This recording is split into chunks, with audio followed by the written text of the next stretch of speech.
Muy buenos días tengan todas ustedes. Quiero agradecer en primer lugar a Jacqueline Franjou. Jacqueline, muchas gracias. Thank you very much.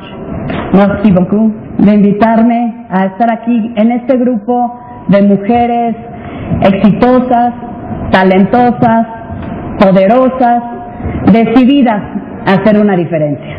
De verdad me honra y me entusiasma estar aquí como parte de este grupo tan importante.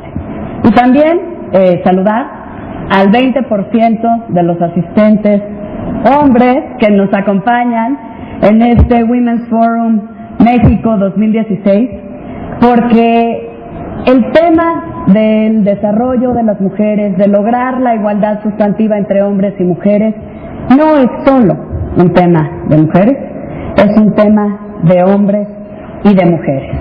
En ese sentido, es una muy buena idea que se haya abierto la puerta, que estén aquí también hombres acompañándonos y reflexionando y debatiendo con nosotros, y les agradezco a todos su presencia.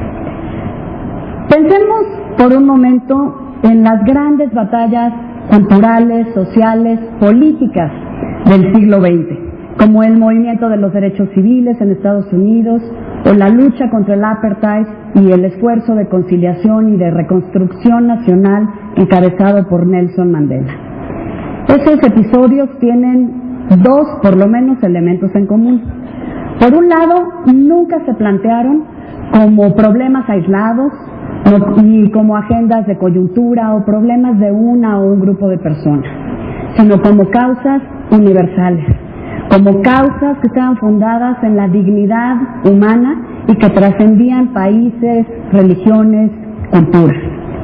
En segundo lugar, fueron al mismo tiempo procesos que se construyeron de abajo hacia arriba y de arriba hacia abajo.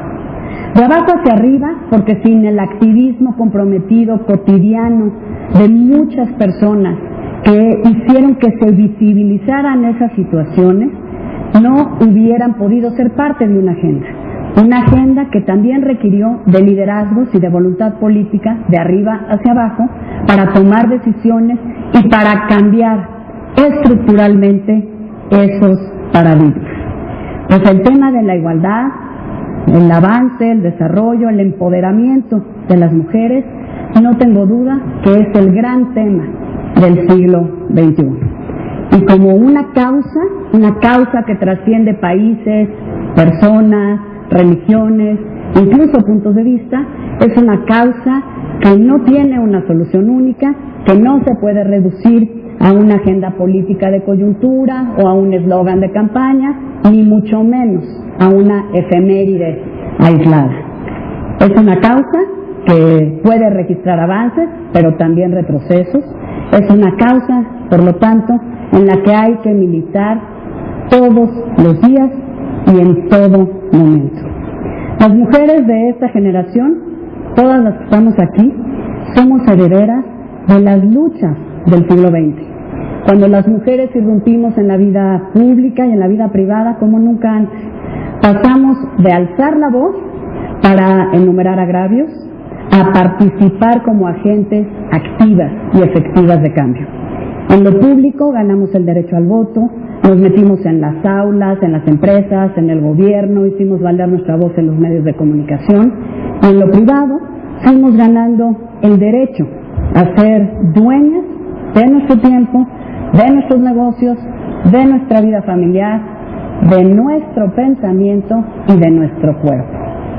En el siglo XX fue la época en la que también pasamos de defender nuestros derechos, fundamentalmente con el debate, a empezar a defenderlos mediante su ejercicio cotidiano. Y esa es una diferencia fundamental. Y es en ese contexto en donde tenemos que leer los avances que se han registrado en México y que en años recientes han sido promovidos con mucha determinación por el presidente de la República y por su gobierno.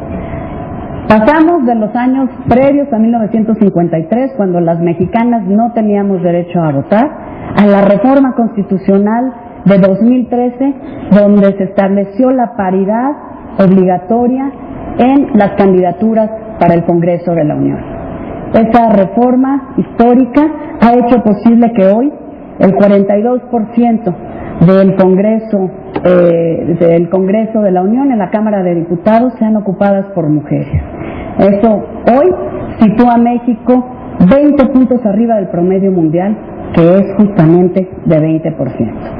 Pasamos de los debates del primer Congreso Feminista de Yucatán, al que aludió aquí Jacqueline, que se celebró hace 100 años, a la Agenda 2030 para el Desarrollo Sostenible, al Acuerdo de París sobre Cambio Climático, a la sesión especial de la Asamblea General de la ONU sobre drogas, procesos multilaterales donde México lideró que se incorporara la perspectiva de género.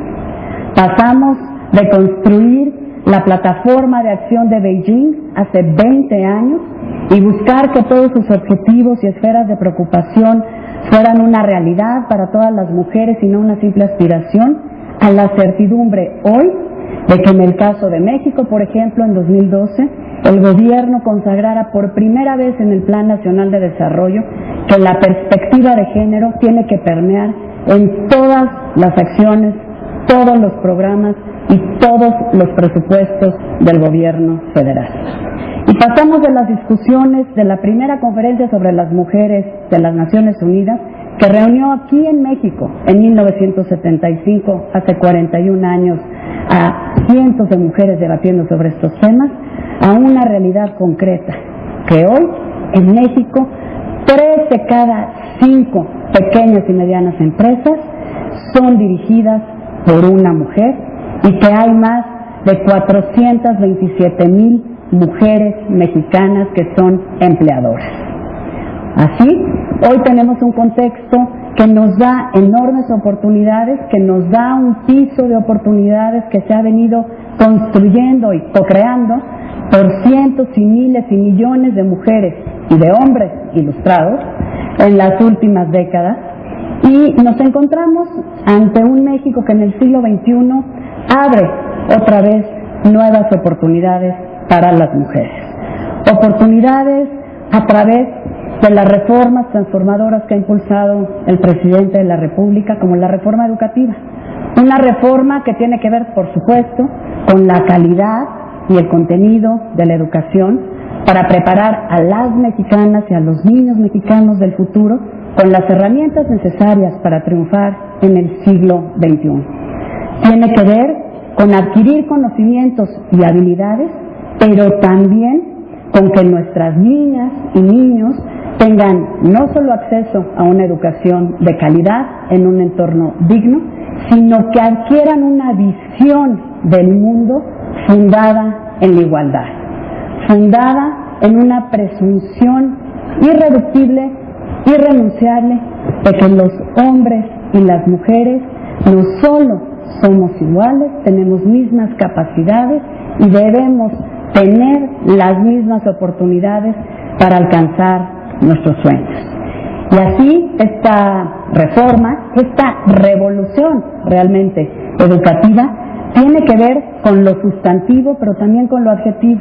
Por ejemplo, como parte de toda esta revolución educativa, se han fortalecido las escuelas de tiempo completo y las escuelas de verano, que además de, por supuesto, beneficiar a los estudiantes con la posibilidad de tener más conocimiento y mejorar sus habilidades, le da a las mujeres la oportunidad de conciliar mejor su vida familiar con su vida laboral y de seguir desarrollándose. También, como parte de esta gran visión de renovación y de revolución educativa, se echó a andar un programa muy ambicioso de rehabilitación y de creación de infraestructura educativa, el más ambicioso en décadas. 30,000 planteles en más de 2,000 municipios van a ser renovados para que las niñas y los niños de todas las regiones de México puedan aprender, puedan desarrollarse en un entorno digno y en un entorno seguro. Entonces estamos invirtiendo también en infraestructura física, pero también en infraestructura para la igualdad. Los impactos de la inversión en educación son verdaderamente multiplicadores. Está documentado que por cada año adicional de educación que recibe una mujer, se disminuye en casi 10% la mortandad infantil. Esta es la reforma más importante para el futuro de México y esta es la reforma más importante para lograr un futuro de igualdad entre hombres y mujeres. La reforma energética, por otro lado, también contribuye enormemente a abrirle nuevas oportunidades a las mujeres. Disminuye el precio de los insumos, ha bajado ya el precio del gas, los precios de la electricidad, y ello facilita que las micro y medianas empresas, que como ya dijimos, 3 de cada 5 son dirigidas hoy por mujeres en México, eso facilita que con insumos más baratos estas micro, pequeñas y medianas empresas tengan más oportunidades de crecer, de consolidarse y de darle a quienes las crean y a quienes las dirigen y a quienes trabajan en ellas oportunidades de consolidar su empoderamiento y su independencia económica, que como todas sabemos es algo fundamental para lograr la igualdad. Además, está probado, cuando las mujeres cuentan con un ingreso, invierten en promedio el 70% de ese ingreso en el bienestar de su familia y en infraestructura comunitaria, versus el 40% que invierten en promedio los hombres en esas mismas cosas. Por eso la Organización Internacional del Trabajo ha señalado que potenciar el trabajo femenino puede ser el factor más importante para romper los círculos de pobreza y de marginación generacional. Hay que seguir invirtiendo en que las mujeres tengan acceso a trabajo y a trabajo cada vez mejor remunerado y a cerrar la brecha de la desigualdad salarial, porque las mujeres invertimos en el bienestar de nuestra familia y en el bienestar de nuestra comunidad. También tenemos la reforma en telecomunicaciones, que ha hecho más baratas y más eficientes las comunicaciones telefónicas, pero también más accesible y más barato el acceso a Internet. Esto no solo nos ayuda a cerrar una brecha digital, sino también a ir cerrando esta brecha de desigualdad entre hombres y mujeres. Con más acceso a la información, más mujeres encuentran mejores oportunidades, mejores condiciones para conocer y exigir sus derechos, y se fomentan también sinergias para que participen en la vida económica, en la vida pública. Es la primera vez, además, en la historia que las mujeres tenemos el mismo acceso a la información que los hombres. Piensen antes, siempre la información nos era filtrada por los hermanos, por los padres, por una visión en las escuelas de que las mujeres no podíamos tener o conocer tal o cual información. Hoy, con las nuevas tecnologías, con el acceso al Internet, con el acceso a las nuevas tecnologías, cualquier mujer en cualquier lugar del mundo tiene la misma información que cualquier hombre en cualquier lugar del mundo. Eso es muy, muy poderoso. Estas reformas están creando una nueva demanda para puestos de trabajos especializados y técnicos, y ello también abre una oportunidad para nuevas generaciones de mujeres para ingresar al mercado laboral desde empleos que requieren otro tipo de capital humano, otro tipo de habilidades, otro tipo de competencias que las mujeres tenemos y que las mujeres hoy podemos desarrollar para el crecimiento personal de nuestra familia, de nuestra comunidad y de nuestro país. Este es un escenario que ofrece un potencial verdaderamente extraordinario y hay que aprovecharlo, porque no cabe duda de que hoy, en la primera mitad del siglo XXI, el recurso más desperdiciado en el mundo es el potencial creador, el talento y el trabajo y la capacidad transformadora de las mujeres. En México, por ejemplo, las mujeres representamos más del 51% de la población. Y ningún país que quiera construir condiciones de prosperidad, oportunidades para su gente, oportunidades de desarrollo para todos, puede darse el lujo de prescindir del talento y el potencial de más de la mitad de su población. Entonces, la conclusión es muy sencilla. La igualdad, el avance, el empoderamiento de las mujeres nos conviene a todos. Es un tema de principios, sí, es un tema de justicia, sí, es un tema de derechos humanos, sí, pero también es un tema de sentido común.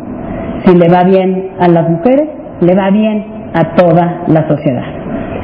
Es importante, sin duda, también reflexionar que, como cualquier otro instrumento, las reformas por sí mismas no generan efectos positivos si no hay los incentivos y no se construyen las capacidades para que las mujeres mexicanas estemos en condiciones de sacarles el mayor provecho.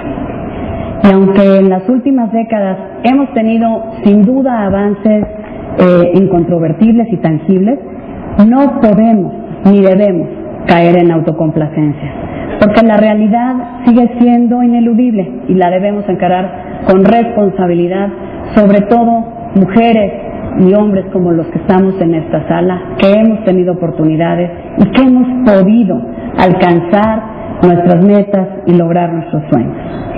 La realidad es que la mayoría de las mujeres aún sufren, en mayor o menor medida, alguna forma de discriminación, de desventaja o de violencia por el simple hecho de ser mujeres. Y esta realidad no nos puede ser ajena a nadie, porque sucede en casa, donde 4 de cada 10 niñas y mujeres en México padecen algún tipo de violencia. Igual que sucede en las relaciones, cuando 1 de cada 2 mujeres casadas o no casadas pero en pareja es violentada por su pareja. También sucede en el ámbito laboral, donde 1 de cada 4 mexicanas sufre discriminación, hostigamiento o acoso, y donde las mujeres ganan en promedio menos que los hombres por hacer el mismo trabajo.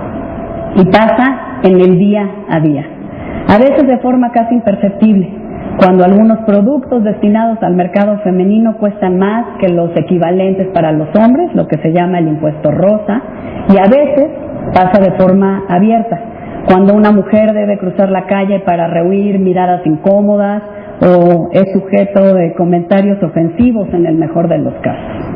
Y quisiera detenerme un poquito en esta arista para señalar que apenas el domingo pasado pudimos darnos cuenta del poder de las nuevas tecnologías y de las redes sociales para las mujeres, de la herramienta de empoderamiento que constituyen las redes sociales y las nuevas tecnologías para las mujeres. El domingo pasado vimos cómo se facilitó la organización de expresiones legítimas de la sociedad mexicana, de mujeres, pero también de hombres, para condenar las distintas formas de violencia que se enfrentan todavía en las regiones del país por niñas y mujeres en México. Ante esta situación de claroscuros, en el que a veces podemos ver esos adelantos que nos alientan y nos comprometen, pero que también no podemos dejar de observar los retos que todavía enfrentamos, debemos tratar de tener claridad respecto de qué es lo que queremos lograr. Tenemos muchas metas tácticas, pero creo que tenemos 2 grandes objetivos estratégicos a los que tenemos que aspirar. El primero, el objetivo toral de esta causa debe ser lograr la normalización de las mujeres en la vida pública y privada.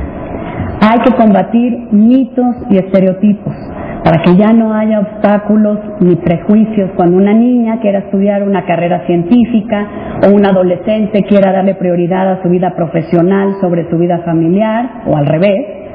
Se trata de construir una nueva normalidad en la que ver a mujeres en puestos de mando y de dirección en las empresas, en la sociedad, en la política, no sea una excepción, no sea algo que se da como una acción o medida afirmativa, sino algo normal, algo cotidiano, algo que como sociedad hemos interiorizado. La consigna creo que debe ser clara, no es forzar la igualdad, es corregir un error histórico y construir esta nueva normalidad. Debe ser, me parece, un objetivo y una meta estratégica. Y el segundo objetivo estratégico es lograr que los hombres se sumen a esta causa como compañeros de camino, bajo la premisa de que no solo se trata de una lucha por los derechos de la mujer, sino por los derechos humanos en su conjunto. Por eso a los hombres hay que decirles que los necesitamos en esta causa, que los necesitamos a nuestro lado, no para que nos otorguen ni nos den por condescendencia, sino para que nos acompañen y construyan junto con nosotros esa sociedad de igualdad y de derechos para todas y para todos. Ya tenemos más o menos todas nosotras, por nuestra vida, por lo que reflexionamos, por lo que participamos en foros como este, un diagnóstico de los avances, de los pendientes y de los objetivos. Pero ahora creo que cabe preguntarnos qué hacer. ¿Cuáles pueden ser los denominadores comunes de una renovada agenda compartida, transversal, en la que en el ámbito de cada una de ustedes que están aquí? Un primer punto, sin duda, es sumarnos, ayudar a quienes desde la sociedad civil y muchas veces con pocos recursos están trabajando para visibilizar y explicar este tema, para hacer una diferencia en su ámbito inmediato. Esta causa de la igualdad no puede quedarse en la intimidad de una convicción personal, tiene que ser una batalla pública y en ese sentido quienes hemos tenido oportunidades, quienes contamos con una posición de influencia, ya sea de gobierno o en la academia o en el mundo empresarial, tenemos que ser una voz potente, una voz constante para señalar y para denunciar, pero también para conciliar, para convocar y para proponer. También hay que repensar el enfoque con el que se aborda el tema del empoderamiento y que algunas veces tiende a privilegiar como medida de éxito los grandes cambios que suceden en los altos puestos empresariales o de gobierno, pero que corre el riesgo de desatender lo que pasa en los mandos medios, en la base, en las estructuras de poder en el ámbito público, en el ámbito privado. Por ejemplo, hay una prestigiada red global que ustedes conocen, KPMG, que concluyó recientemente que el aumento en el número de mujeres que ocupan espacios en las gerencias, direcciones generales o como CEOs de empresas no necesariamente permea los mandos medios. Al contrario, puede generar excusas para el estancamiento, porque muchas veces se dice, bueno, pues si ya tenemos más mujeres directoras, hemos resuelto el problema, cuando las estructuras siguen reflejando esa brecha y esa disparidad de acceso y de oportunidades entre hombres y mujeres. Aunque hay que decir que este mismo año el Foro Económico Mundial estimó que a este paso la brecha salarial tardaría 118 años en cerrarse. 118 años son muchos años. 118 años no nos podemos esperar las que estamos aquí, ni tampoco nuestras hijas, ni nuestros hijos. Entonces hay que poner manos a la obra y hay que fortalecer y ejercer una labor también de mentoría, pero fortalecer la organización de base. Porque esta causa no puede ni debe depender de éxitos individuales, ni del poder momentáneo que tenga una persona, sino para verdaderamente conquistar objetivos de largo plazo y vencer obstáculos, requerimos que la participación sea colectiva, sea organizada y que los cambios también se vean y se noten de abajo hacia arriba. Un tercer elemento es identificar cuáles son los espacios estratégicos de lucha, para definir prioridades y para decidir cómo utilizar con más eficiencia los recursos que siempre son escasos.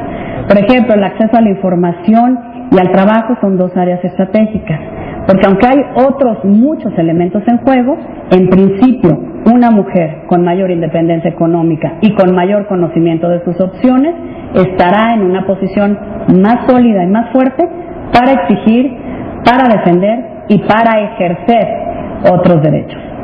Esta visión tiene que cobrar fuerza y forma en iniciativas específicas y tenemos que pasar de la discusión a la acción. Por ejemplo, es indispensable la capacitación para que las mujeres, en lo individual y en grupos organizados, conozcan los programas y recursos tanto de la iniciativa privada como del gobierno y más aún que puedan acceder a ellos para empoderarse, para adquirir nuevas oportunidades, nuevas habilidades y para tomar nuevas oportunidades. Dicen que el primer paso para encontrar una respuesta es plantear la pregunta adecuada. Y en efecto no podemos empezar a proponer soluciones si no sabemos qué queremos resolver. Por eso antes que hacer una lista de objetivos o de acciones, habría que hacer una de las preguntas estratégicas que va a trazar nuestra agenda durante los próximos años. Este foro, por razones obvias, es un lugar idóneo para hacer estas reflexiones, que nos ayuden a pasar de lo operativo a lo estratégico, de lo inmediato al largo plazo. Por esto yo voy a dejar 3 preguntas para que las reflexionen en estos días que dura el foro. ¿Cómo contribuimos a visibilizar más esta causa? ¿Cómo pasamos de los éxitos individuales a la participación organizada? ¿Y cuáles son los espacios estratégicos de lucha que nos permitirán pasar de lo global a lo local y de lo local a lo global? Esas son las preguntas que creo que debemos reflexionar en este espacio, en estos días, para seguir haciendo una diferencia. El historiador Mark Bloch solía citar un proverbio que dice que las personas nos parecemos más a nuestra época que a nuestros padres. Y creo que esto es cierto. Y esto me llena a mí de optimismo, porque hoy definitivamente vivimos en tiempos de transformación, en tiempos de una creciente igualdad, donde la sociedad es más crítica, pero también más propositiva. Es una época en la que para los ciudadanos cada vez es más fácil participar y organizarse, y para los tomadores de decisiones cada vez es más costoso ser apáticos o ser insensibles. Pese a todos los retos, hoy las mujeres vivimos en un momento histórico en el que tenemos más oportunidades que nunca y más herramientas y más compañeras y compañeros de viaje para alcanzar nuestros sueños y realizar nuestras potencialidades.